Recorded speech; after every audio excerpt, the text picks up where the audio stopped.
Wa worry mu nsem no. Na say yet say why we no yire no presido. Yeah.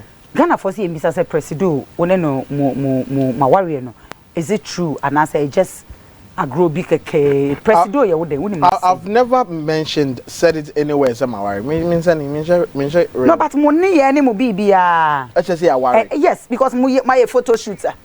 My photo shooter boom patrol screen so mami wadaro me na da so no we traditional marriage if any ade I just said that baby a ono so wo shekawa e no so shekawa but that time no baby mo pam ntare ba ko bom ni ade shekawa no so ade enti sa photo shoot ye da so yi na mo de dada Ghana for ya adwene ana se na mo pese mo trendy ana se de yin I think say Ghana for ankasa no mo pasem ye pasem okay it's rasem can be mo de mo honi yansem kan semwa mo feel you speak into existence na mo say it should manifest okay me imagine baby anka say ma worry Akosua me worry I'm not married okay she's never mentioned anywhere say wa worry okay obeye photo shooter na wa share corseted dress and na Ghana ha na South Africa enim say obi share atade say onim corseted dress yeah oh come on obi share corseted dress enim say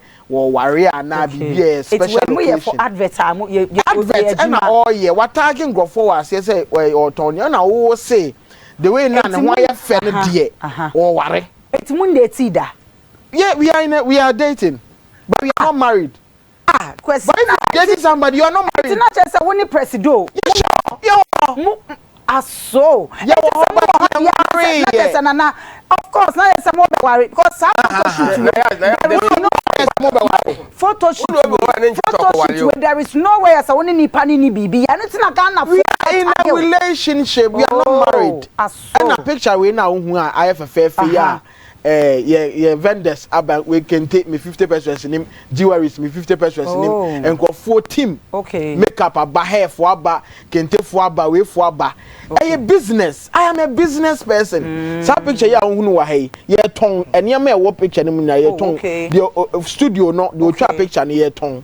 Yeah tongue can no, yeah tongue way, ya tie your money now. I see it. Any intro happy marriage caption, baby. Yeah. Wo na hu se enipa oba ne be magina ho nti omo ware wa wasem nya afa na me betwe phone asimanim abechirechirem san komo ni nyina ayekoso ne ma me ye relevant enti ade na wo hu o presido ho a e ma wo de kose ne pe beauty lies in the eyes of the beholder no one can obi a wo de ho no oba ho de pe ne ho ya me fe ne ho ya me nika Ghana for your person okay the person na dia me dey kwa akopɛ no ne ho ya wo fɛ ne ho ya we na biem eno a wow it wa busuafo age atom me worry no wo ma age atom o de it is na wo date obi a wontimi nkasa wo ni date esa wo hu na busua na ono so hu wo ni obi date enti omo am na omo date nyina na mako hu omo busua how long ni am start to date I am a few months ago. How many months ni by 5 months ago it won net bom there be what in be obi am worry na me na na bom ye Kristo ni it mba worry da be yen na ware ho mo nwina ware ho Debbie Quecy we are still too young cause of which e wa ha also be better say bu ne Quecy a me bu ne Quecy a okwan be be no steady no steady na wo se wo ye Kristo ni a wo hia wo ba wo se ne ho ya wo fe ne ho ya ni ka wo se ne ho ya wo fe ni ka na ware na what matna sika ese ba odo ho Canada Debbie on can to us ware okay na problem be no I don't na problem be oba de ko ware be ma na say one test anhwe na bedu no what is nya na wo ye ne den akoro wasan san na what dey amena mo nya adwen me ma ni be brada ne testing officers and so nya adwuma o DVLA so ati say me test me the end me and na wo your ba na wa ma wani na wo pa so sa wo yes be social won be yosa won be whatsapp okay bra panin tio ade na du wo ho na nya oba ne fort e be ma ni kura be kono no kwakui enya adwuma na tese official so enya adwuma na tese o chere say what tasty Nayas what tasty tu tasty obi a so na also na tena for some months 5 months me worry no it worry edi nti na me obese me ware me pese there person ho ya ofe 5 months was ware me ba ware how many times in here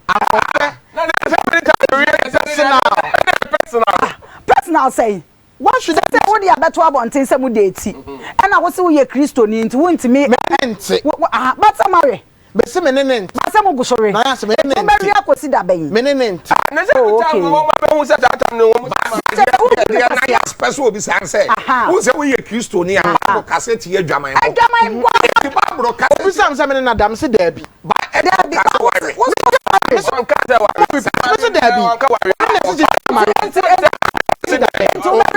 some gu me so se open for social video yi and me person me trust and I say was one way papa wo betimi ave awo bi no dey your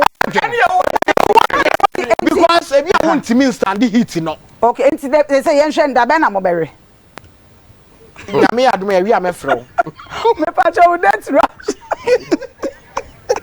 yeah we me wo me shada invite person we commentator so be say who that rush but every me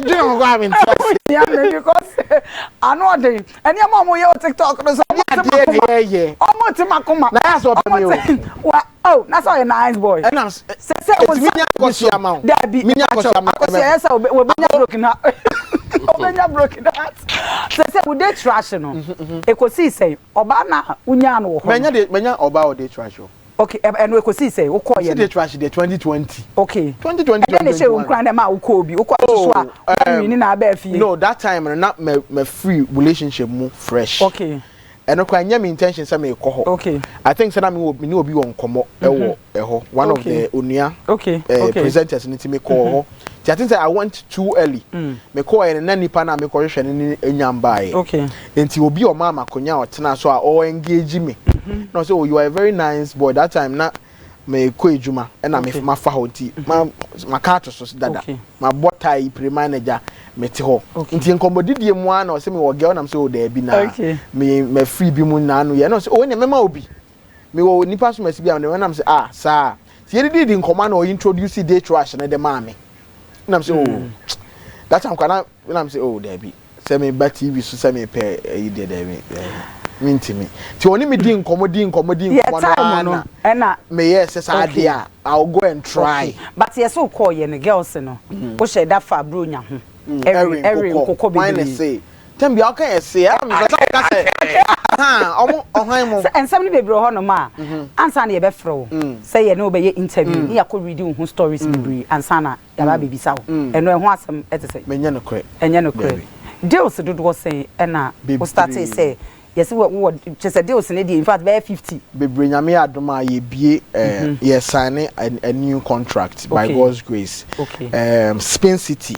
laundromat laundry e ba beji Ghana ha ni wiase nyina aboso ye ncheme invite ye ba be signing nti pa so me take akonya we na me dey invite me father ene nana ye signing obviously gon ha me the details ne be ye signing you know I work with yes I work with ben ene ba ya one giantum one signing e ba ne say na sika ni mo ha ana se na brand na wo mpe ana presido ne ka cho say deal we dey men sign oh there be obi na obetima ka say sign and sign everything lies with me and I think say sir omo ye bet no patropedia voice kakra omo ye bet e bia me odd me ye odd sir no dey aba ene obema me 100 million kra me ntwa enkan me nya obi a me twa bi na eye tentative either say ebe bo ana emmo eti me mfa manim to mpedian edi manim me kase nipa masi twa os nti kone ho na wakọ na anko enye sure banker mbacha te de meka na say but nipa na approach you because onim say wo numbers eti me mfa me page ne nyesa anyoma to the obema me how one of the things I would be obema me millions menye ko for pe wasem pa e dey any secret and our kwaje drobi there be omo pe masem because I am natural me fake Okay. Me said ya metie na sa na metie. Okay. It either say ompe me ankasa ompe ma asem ankasa. Okay. But so you obi a wo ye nipa a wo dwene a me obi a one of the nicest person you ever want to make friends with. Yes, a man no omo kun ho pa.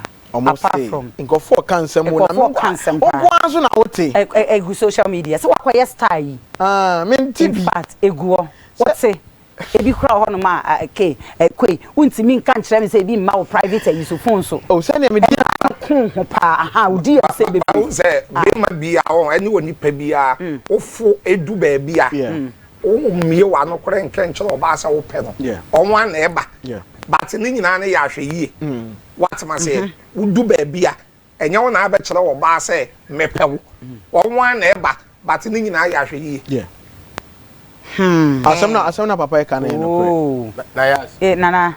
O ye bema. Na wu. Na se mma nsu yi ase a. O ye bema o sipi. Eti wani je ho sane a emma no kono. Emma nsu bebre nso enye. Emma bebre enye papa no asam na no ka no. Emma nsu bebre di enye. Emma nsu bebre enye. Ade na wode wa no abeto na wasa no wa no ko side. What I say, bema bi o wa da wo bewu nkwala ye de wo banko e ko 15.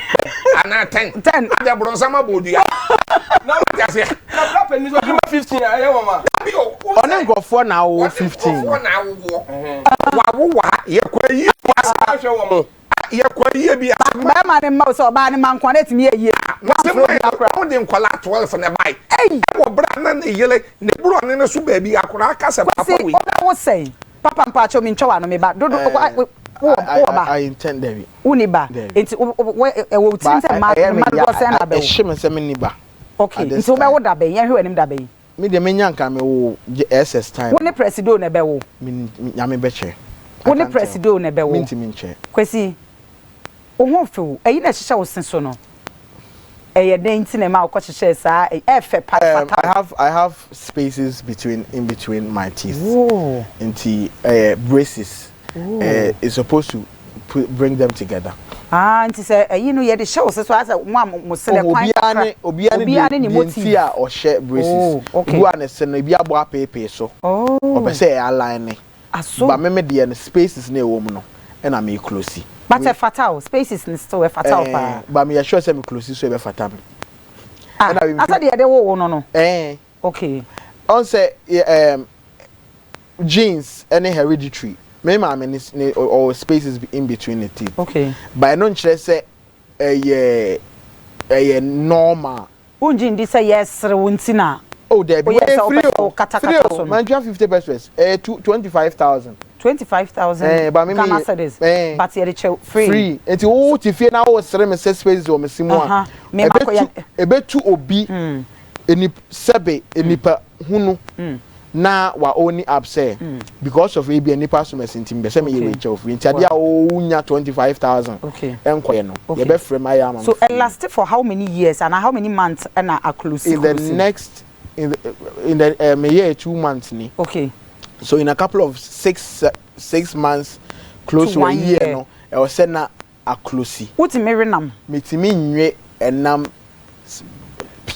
okay. Minti men say and so it has to be very soft. Okay. It's more of swallow. Okay. I swallow. Okay.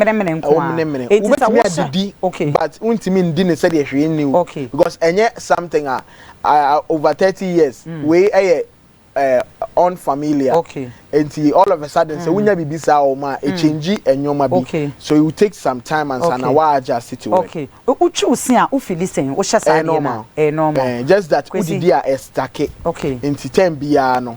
So we are washing. Okay. So deliberately. Na me see me bisa your time na so. Seconds per dia no bi dia yewa ayewo ya pa be kasa untimi fa nche ni paneda. Obi anya hwe. Won kasa untimi nya hwe. Untimi nya hwe. Abusu ni bi anya obi bu adamfo bi anya obi bi. Ura TikTok. Don't hold grudges. Okay.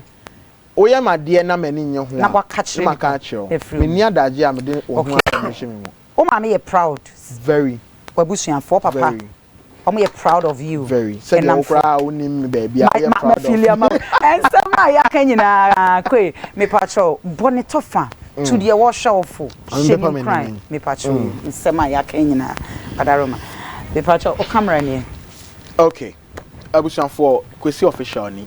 Koma me no be for the last and say dear what settle mind say baby a hwem na ye incident ye nipa because a nipa obe pull you down obe kan say be ebe ma abambu but say ugidi say de wo ye no e right na say e right nkwa dia focus on it ne jai bibia mu na manyankopon nya okane because say wutie nipa no achi a ubegja wade pa bi ato ho na daachi bi omo asa be ka kire say nipa so masinkanya yi anko yesi nyesi anko yesi so whatever that makes you happier entiety nipa bi afa ahodie so no kosoa na ye na manyame enya okane Quecy for social media handles to jana fa number bi a obi pe say bi a MC na bibi a mpacho fa number no to dwa ye bre no social media na ye Quecy official QUECY Quecy official on all social media platforms. Se unhia me se one me enye bibia o pese me meye advert ma o pese me nye MC ma wa